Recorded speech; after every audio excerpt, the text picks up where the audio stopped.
பிரேமலதா தற்கூரி சொல்லுது 20% பற்றி பேசுது. இது இந்த பிரேமலதா பேசுறதுக்கு தகுதி கிடையாது. ஏன்னா எங்களுக்கு தேவை, நாங்கள் கேட்குறோம். உனக்கு வேலு வாங்கி போய்ட்டு 42 சீட்டு கெப்பாசிட்டி வாங்கி கொடுத்துட்டாரு. உனக்கு பிரச்சனை இல்லை. ஆனால் எங்களுக்கு கிடைக்கல. அப்போ நாங்கள் கேட்கணும். அப்போ நாங்கள் என்ன பண்ண முடியும்? உன் ஜாதி எவ்வளோக்கிறான்? மொத்தமே 5 லட்சம் பேர் தான்ங்கிறான். 5 லட்சம் பேருக்கு உனக்கு உண்டாந்து கேட்டு வாங்கியிருக்கணும். எங்களுக்கு தேவை 30% கூட நாங்கள் கேட்டு வாங்குவோம். நீ எங்களை பேசுறதுக்கு உனக்கு என்ன அருகதை இருக்குது? உனக்கு என்ன தகுதி இருக்குது? எங்களுக்கு 50-60 வருஷமாக எங்களுக்கு இடம் ஒதுக்கீடு கிடைக்கலன்னு நாங்கள் போராடி நாங்கள் ஏதோ பண்ணி கிடக்குறோம். உனக்கு கிடைக்குது, நீ சாப்பிட்டுக்கிற. எங்களுக்கு கிடைக்கல, நாங்கள் கேட்குறோம். அதுக்கு 20% எப்படி அப்படின்னு கேட்டால், எங்களுக்கு தேவை, நாங்கள் கேட்குறோம். உனக்கு தேவைன்னா நீ கேளு. எங்களுக்கு தேவைக்குது, நாங்கள் கேட்குறோம். அதை பற்றி பேசுறதுக்கு உனக்கு என்ன தகுதி இருக்குது? இது நீ பேசக்கூடாது. இந்த டிஎம்கே ஆட்சி 5 வருஷமாக எங்களுக்கு இடம் ஒதுக்கீடு கிடைக்கலன்னு நாங்கள் போராடுறோம், கேட்குறோம், எல்லாமே செய்கிறோம். எங்களுக்கு எங்கள் உரிமை தான் கேட்குறோம்.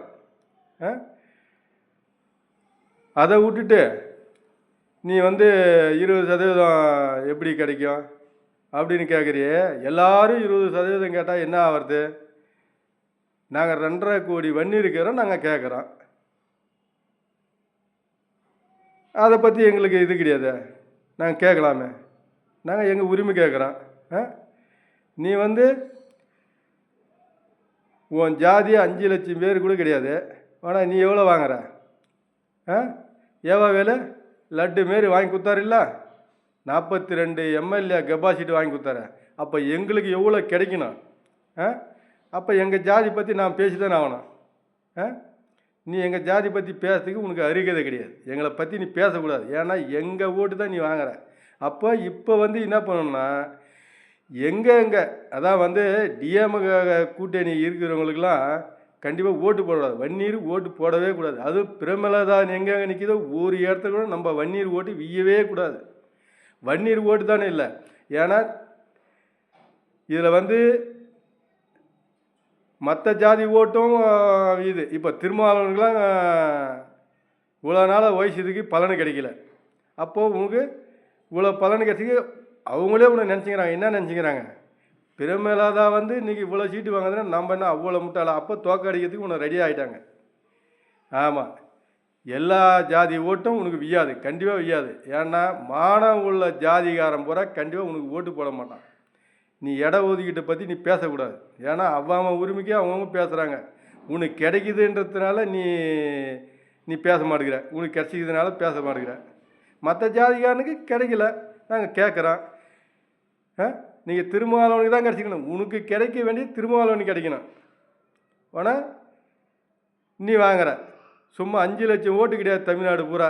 நீ வாங்குற. அவங்க 2 கோடி பேர் இருக்கிறாங்க, சிறுத்தனுங்கிறவங்களுக்கு. அப்போ அவங்களுக்கு எவ்வளோ கொடுத்துருக்கணும்? அப்போ அந்த டிஎம்கே அவங்களுக்கு துரோகம் பண்ணுது. ஏன்னு கேட்டாக்கா, இவங்க எல்லாம் ஒரே மாநிலத்துக்காரன், ஒரு நாட்டுக்காரன், அதான் ஆந்திராக்காரன். அப்போ விட்டு கொடுக்கல டிஎம்கே, விட்டு கொடுக்கல பிரேமலதாவுக்கு. ஆனால் நீ இந்த ஊர் திருமாவளம் இந்த ஊர், அதனால உன்னை வளர்த்த விட மாட்டானுங்க. அப்போ நீங்கள் என்ன பண்ணணுன்னா, அவங்களுக்கு நீ ஓட்டு போடக்கூடாது. யாருக்கு? டிஎம்கேவுக்கு ஓட்டு போடக்கூடாது. உங்களுக்கு துரோகம் பண்ணிக்கிறான். சாதாரண துரோகம் இல்லை, பச்சை துரோகம் பண்ணிக்கிறானுங்க. யாருக்கு? எஸ்சிக்கு ஆகட்டும், பிசிக்கு ஆகட்டும், எல்லாத்துக்குமே துரோகம் பண்ணிக்கிறானுங்க. நீங்கள் திருமாவளம்லாம் பாவம் பள்ளி ஒட்டிங்கிற மாரி ஒட்டியிருந்தார். பாவம் அவருக்கு கிடைக்கல. அவருக்கு கிடைக்க வேண்டியது பிரேமலதா தற்கூரிக்கு கிடைக்குது. அவ்வளோ கேவலமாக போய்க்குது தமிழ்நாடு. இதை எல்லாமே புரிஞ்சுங்க. டிஎம்கேவுக்கு ஓட்டு போடாதீங்க, பிரேமலதாவுக்கு ஓட்டு போடாதீங்க. எல்லாருமே சேர்ந்து அவங்கள ஓட்டு போடாமல் தோக்கடிக்கணும். இதுதான் என்னுடைய வேண்டுகோள்.